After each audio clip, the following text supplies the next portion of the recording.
most hated cards in the history of Clash Royale. Let's get it, let's go.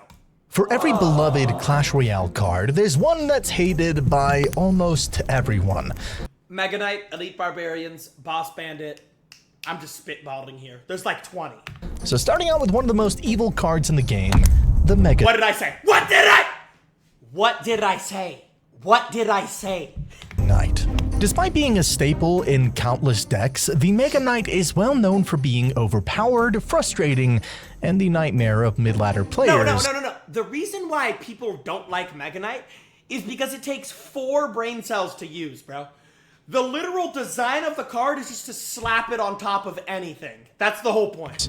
Everywhere. Don't get me wrong, if you're a pro player or someone who's just been playing for a while like me, the Mega Knight isn't a major issue. You just need to be careful not to get... Did he just say what I think he just said? Did he just say Mega Nut? Playing for a while like me, the Mega Knight isn't a... He said nut. No. My ears do not deceive me. He said nut. He did. A major issue. You just need to be careful not to give your opponent too much value, spread your troops wisely, and know when it's better to let him jump into your tower before countering. However, what was that? Sorry for pausing yet again, but what is this video? Is that a Mega Knight tower? Nah. Hey, chat. If this ever sets foot in Clash Royale, I will delete the app on every device I have. To let him jump into your tower before countering. However, if your cards are the same level or just one level lower, you can still counter Mega Knight fairly easily. The real problem arises when mid-ladder players face Mega Knights that are 2 to 3 levels higher. He can wipe out lower level mini-tanks that would just usually counter it, simply because it kills them faster while taking less damage in return. After that, he still has enough health to jump the tower, and for instance, a level 13 Princess Tower needs 8 extra hits to kill a level 15. But the best Mega Knight players, like the top ladder people who use Mega Knight, they will not even show you that they have a Mega Knight. They'll keep it close to the vest. You'll be 3 minutes into the battle, and then you'll accidentally give them way too much value, and then they'll drop a Mega Knight on top of like 9 elixirs head, wipe it all out, counter push, bend you over a table, and then go.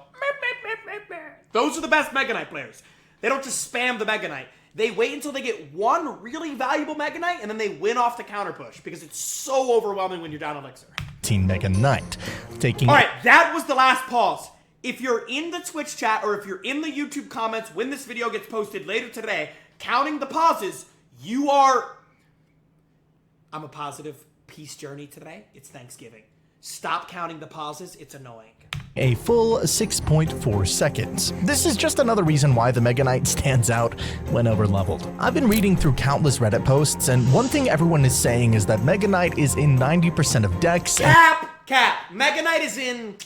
Okay, if we're talking mid-ladder, which if you don't know what mid-ladder is, it's probably like 7,000 to 10,000, or no, 7,000 to 9,000 trophies. In mid-ladder, from 7 to 9k, I would say Mega Knight is probably in, realistically, 29% of battles. No. Counting both players, 42. And almost always overleveled. It's no wonder so many free-to-play guys lose interest in playing. Instead, they'd rather watch top players or, tune into history videos. Like mine. However, every casual player seems to forget to subscribe, so please, do so. You don't want to miss out on any of my spicy videos. Now, Supercell needs to address this over-leveled issue. A new matchmaking system should be implemented so that if one player has a card that's 2 levels higher, they're matched against someone with similar... Yes! That's what we've been asking for! Bro, if Supercell implemented a system to where if any of your opponents have cards that are 2 levels higher than you, you cannot match them. 1 level, sure. 2 levels, you should not. Bro, if I'm a level 10 player, my opponent should not be able to have a level 13 Mega Knight. Level troops. Period. Just a 1 level difference can completely change the outcome of a match, making every... Period. did. Sorry. Interaction Now I'm done. feel unfair. It's not that the Mega Knight needs a nerf, it's the over-leveling that is so frustrating. I'm also pretty curious to see how the new evolved Mega Knight will impact the arenas. Some players are saying it's good but not game-breaking, while others think it's absurdly busted. I played one game after it was released and I already had enough of it, not gonna lie. But one thing I'll never get enough of and will always love are skeletons. Skellies are easily the cutest and most versatile card in the game, and many players love them. Bro, ask yourself this. Has anybody in the history of Clash Royale ever complained about skeletons? No. This is why they're in the most loved list, and I agree. For that reason, for just one elixir, you get 3 Larrys that, if left unchecked, can deal more DPS than a Mega Knight, Dark Prince, or Knight. Sure, you could argue that your opponent can zap or log them away, but even then, it's still a +1 elixir trade in your favor. These small trades add up quickly and can be the difference between winning and losing. Take a cannon and Skelly's combo, for example. It can completely shut down. What was that? It flashed for a second! Down, boy. A golem's tank phase before it reaches the tower, leaving only the golemites behind. Or when defending a lone Hog Rider, skeletons reduce the damage to just 2 hits, much less than if you had ignored it. With proper placement, skeletons can fully counter a bandit, not because of their damage, but because of their ability to stall her. They can also absorb 3 hits from a Sparky, giving your tower plenty of time to finish it off. They can also fully counter a mini PEKKA by stalling it, and they're great at distracting an Inferno Tower or Inferno Dragon for That's why skeletons are so cool, is because... burped. Thanksgiving burp. Lost my train of thought. Oh yeah, that's why skeletons are so cool, is because they're so interaction dependent. Like, if you give a really good player skeletons, they're going to use the most out of that 1 elixir every time. Significant amount of time. Need to buy some time against the charging prince? Skellies can block the lane, giving you precious seconds to react. They can also distract minions or a minion horde, help minimize damage to your tower, and often force your opponent to waste a spell, giving you that precious elixir advantage. It's no surprise that Skellies are so popular in Clash Royale, but the same cannot be said for the Little Prince. What up? From the moment of his release, the Little Prince was incredibly irritating. The only thing that pisses me off with this little twerp is the voice lines, bro. That's about it. His character was clear Future King over here. from the announcement video. An egotistical, spoiled brat. Yes. The kind of rich friend we probably all had as kids. He was a nuisance, a thief, and let's be honest, he even looked a little like Lord Farquaad from Shrek. From a design standpoint, though, Supercell nailed it. The Little Prince probably had the best character design out of any card in Clash Royale at the time. When the release date arrived, everyone rushed to get their hands on the new champion, and unsurprisingly, his usage rate skyrocketed to 80% in just 24 hours. Almost every player had him in their deck, which wasn't a shock. His ability was insanely broken. It had a much longer range, dealt more damage, and the Guardian itself had more HP and packed a harder punch. On top of that, his attack charged faster, and he was so buggy that sometimes he would still shoot at full speed while moving. Yikes. This made him the most hated champion at the time. He literally broke the game like no other champion before him. But after several months and multiple nerfs, his usage rate steadily dropped, and he became a fairly average champion that I still want to punch in the face. The only thing that remains irritating about him now is his voice lines, and oh god. That's what I said. My god, that is literally what I said. Those voice lines still haunt my nightmares. Kneel, numbskulls. Yeah, it's like, bro, I'll slap you. Like... But that's one thing we can't say about the most loved card in the game. The Mini PEKKA. This adorable pancake-loving robot has been a fan favorite since the game's release, and for a good reason. Mini PEKKA has the cutest voice line in the game, although every time he hits my tower, feels like I'm being stabbed in the heart in real life. Of course, like every card, he has his pros and cons. He's fantastic against Mega Knight and Hog Rider, and if he gets to the tower, the damage is devastating. But he's not overly difficult to counter. Though the same cannot be said for the Expo. The Crossbow is without a doubt the most I knew this was gonna come in the most hated category. hated building in Clash Royale. When this timer reaches 1 hour, I have to stop hating Expo. I might just be the single greatest Expo hater of all time, but for 1 hour. Just for 1 hour.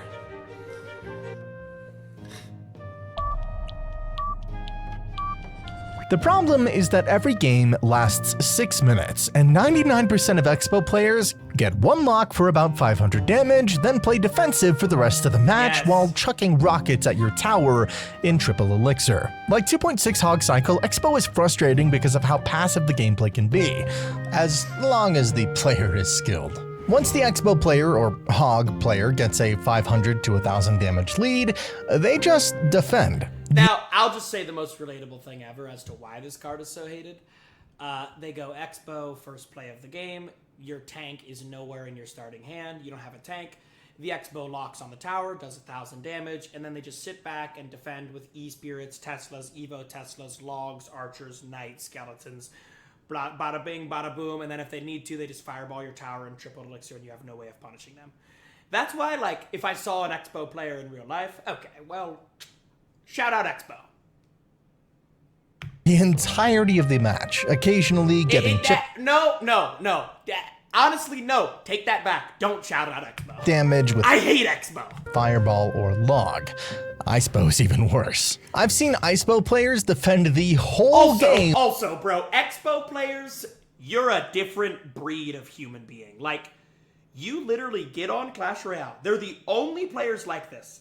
They get on Clash Royale, and every battle they play is 6 minutes long. They never win in single elixir. They never lose in single elixir. They never even take your tower. They always just win on, like, the tower meltdown things at the very end. Expo players have the patience of, like, a deep-sea fisherman, dude. They'll just sit there for 6 minutes and do nothing. Until triple elixir, then just rocket cycle. It is a horrible experience to play against. But I have to admit, I don't hate Expo by any means.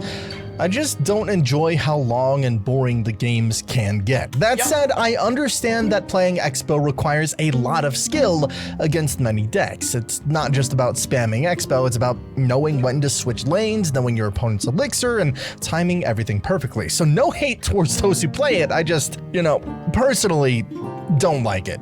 But I don't despise it as much as others do. Still, it definitely deserves the title of one of the most polarizing cards in the game. Yep. But we can't say the same about the Log. The Log is undoubtedly one of the best spells in Clash Royale. While it struggled when first introduced due to its slow roll speed and inability to push back bigger troops like the Royal Giant or Sparky, balance changes quickly made it a staple in many deck archetypes. Its usage rate skyrocketed, and it hasn't left the meta since. The Log still takes out key cards like Goblins, Princess, and Dart Goblin, while also knocking off the shields of guards and royal recruits.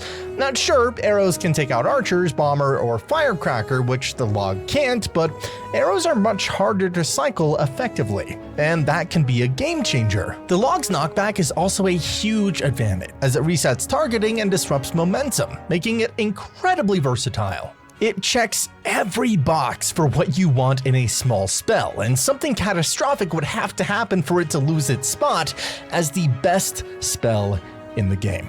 Even though the Log is the most loved spell in Clash Royale, we cannot say the same about Freeze. So Freeze used to be one of the most hated spells in Clash Royale, especially when My toxic trait is I used to use Freeze.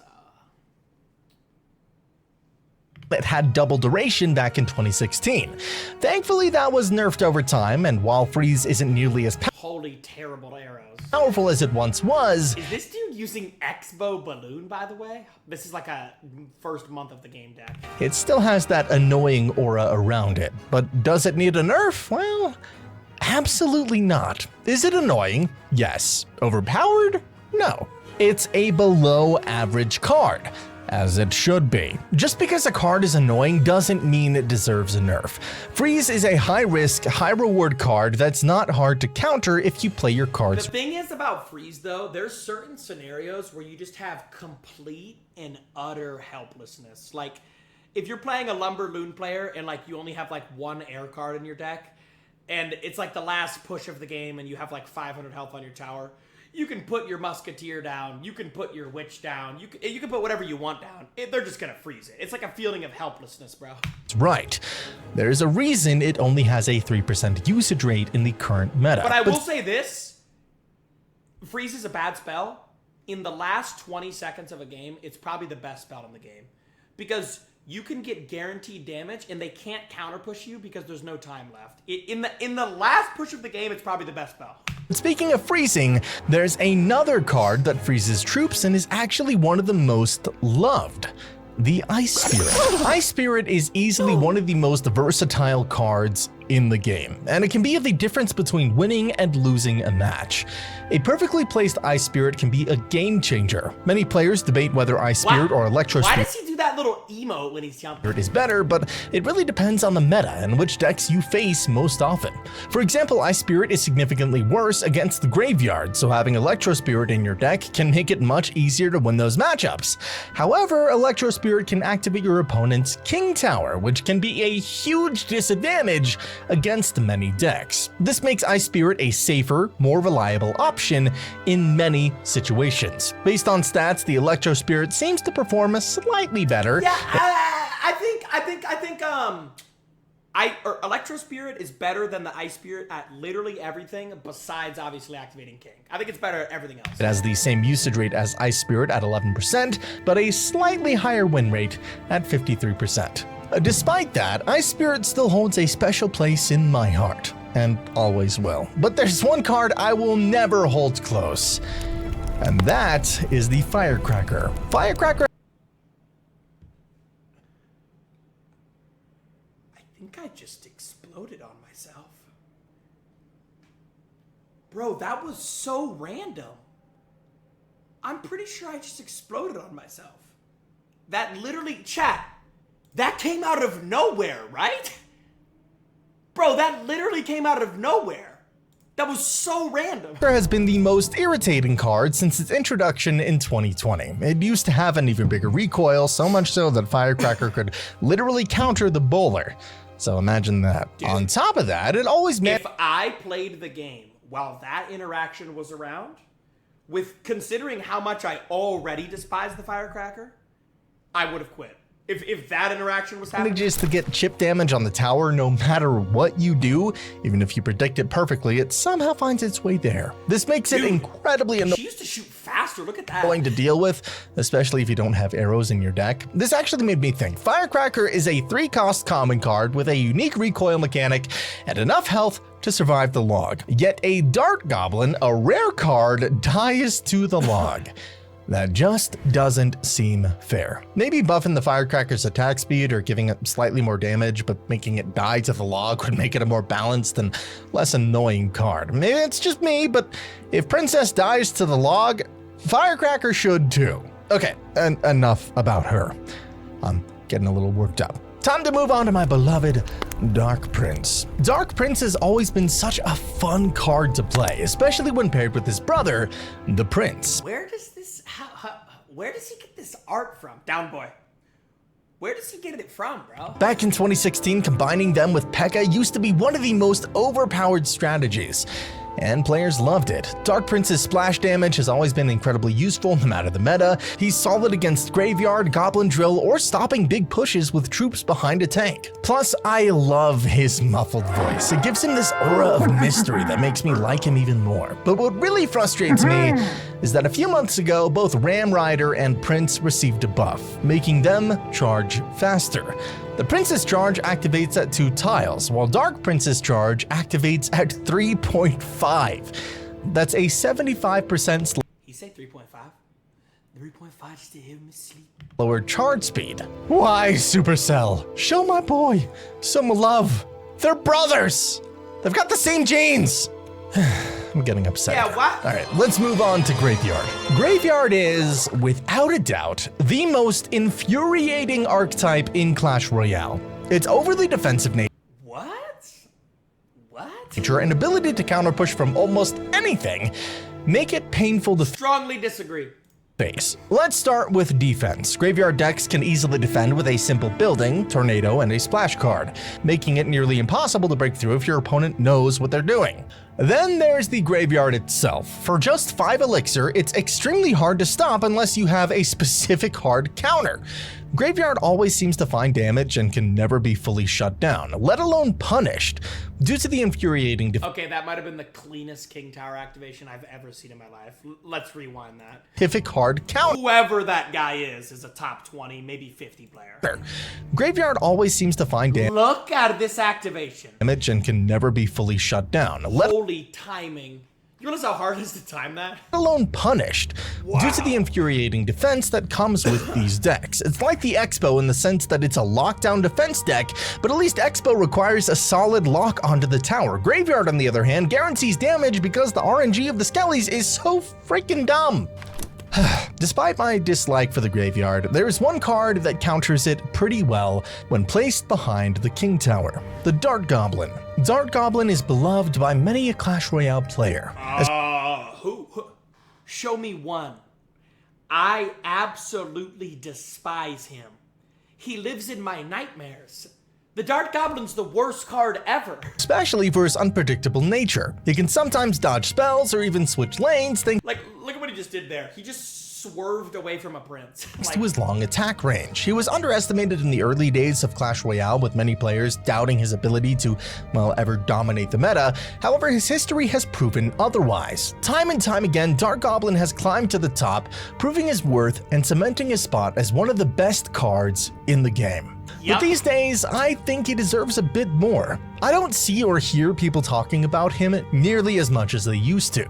Maybe because he's a tricky card to use and a lot of decks that would want him opt for Flying Machine instead, which essentially does the same job while being immune to ground troops. In my opinion, Dart Goblin's hit points should be adjusted so he can survive the log, but still. Are you demonic? Are you a demon? You want the... Chat, do you hear...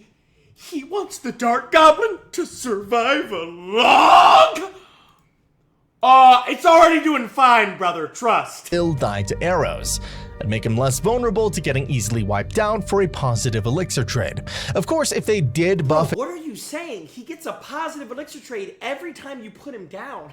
his HP, a nerf would be necessary elsewhere to keep him balanced. I'm also really excited to see his evolution, buffing his HP to survive log and giving him something unique like poison darts or even a longer attack range He actually pre-fired what the Evo was. This video's like from 2 years ago. could be incredible.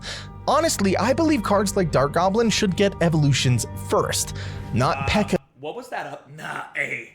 Chat, do me a favor. Look at his Dart Goblin evolution concept really quick. Your attack range could be incredible. Honestly, I believe cards No, I mean... like Dart Goblin should This has to be rage bait, right? Giving the Dart Goblin Evo princess range? get evolutions first, not PEKKA or Mega Knight, but you know, maybe that's just me. Now, if I could choose one spawner to be deleted from the game, it would be Furnace.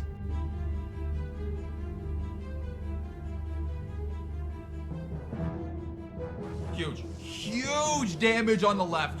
The infinite furnace waves. Okay, we gotta protect the half health furnace with my fire spirit. It's the only way. It's the only way. Furnace is an incredibly annoying building, and it's hated by many for a good reason.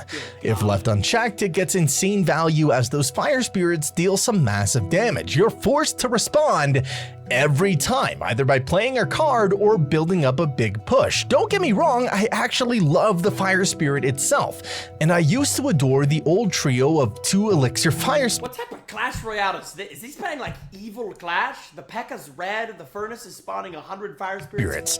When How do you even find these games? they were deleted, I was kind of heartbroken. They were so versatile, able to counter Goblin Barrel or shut down huge pushes. It was a sad day for me. I wasn't keeping up with balance Bro, changes back. the most annoying like prime Furnace deck, because the Furnace used to be a good spawner, was this Furnace like Hog Rider deck. Basically, every time a Fire Spirit spawned, they would just put a Hog down, and it would just constantly support the Hogs. It was the most annoying thing. Then, and one day I logged in to find it was suddenly a 1 elixir card with just 1 fire spirit left. Almost felt like when they removed the heal spell. That was another fan favorite when it was first introduced, so you know what? I'm adding it to my love list today. Heal Spell was an extremely versatile card, and while it required a specific deck archetype to work, it always brought with it an element of fun, unpredictability, and some freshness to the game. It was such a joy to have as a surprise weapon, allowing you to heal your big push just when the opponent thought they had you. It worked especially well with the Three Musketeers, but I saw plenty of players playing it into all kinds of decks just for the fun of it. Sure, it didn't always work, but when it did, it was an easy 3-crown win. I can only hope that one day the heal spell will make a huge comeback, and if it does, I am all for it. But there's one spell in Clash Royale that many players never liked. Wait, let me try to guess what he's gonna say. What spell would Clash players never like? Maybe Void? Since its introduction. Void. Knew it. Yeah, this card needs to be rough. That's so balanced! Dude, what the fuck? The Void is an extremely annoying spell, especially if you don't have the right cards in hand to reduce its damage. It wipes out glass cannons way too fast, and that can easily cost you the game.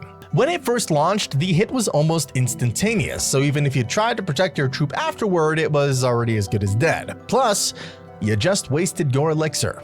The power was entirely in the Void player's hands. On defense, Void was absolutely busted. Since it couldn't be countered on your side of the map, any win condition was doomed to get blasted. Yep, even a 6 elixir Royal Giant. Thankfully, a few weeks after its initial release, yeah, my brain is fried. Every time I hear the word, or the letter, no, number. Every time I hear the number 6 or 7, I do it.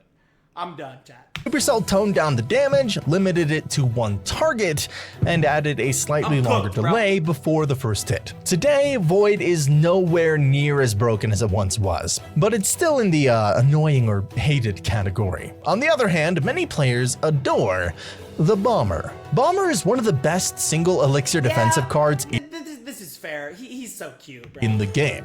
It can be easily supported with, well, let's see here. Hog Riders, Miners, Giants, Golems, Electro Giants, Giant Skellies. Trust me, I think it goes the best with Giant or E-Giant, in my opinion. List goes on. If the opponent doesn't have arrows, any spell they use to take him out, especially in single elixir, can be heavily punished. Whether it's Fireball or Lightning, they'll have to overcommit to remove him. When paired with Skellies, you can keep units grouped to fully utilize his splash damage, or kite single troops to allow Bomber to chip them down. For just 2 elixir, Bomber forces the opponent to spend elixir, or he gets in easy damage. He can also shut down an entire lane against swarms unless they commit big spells to take him out.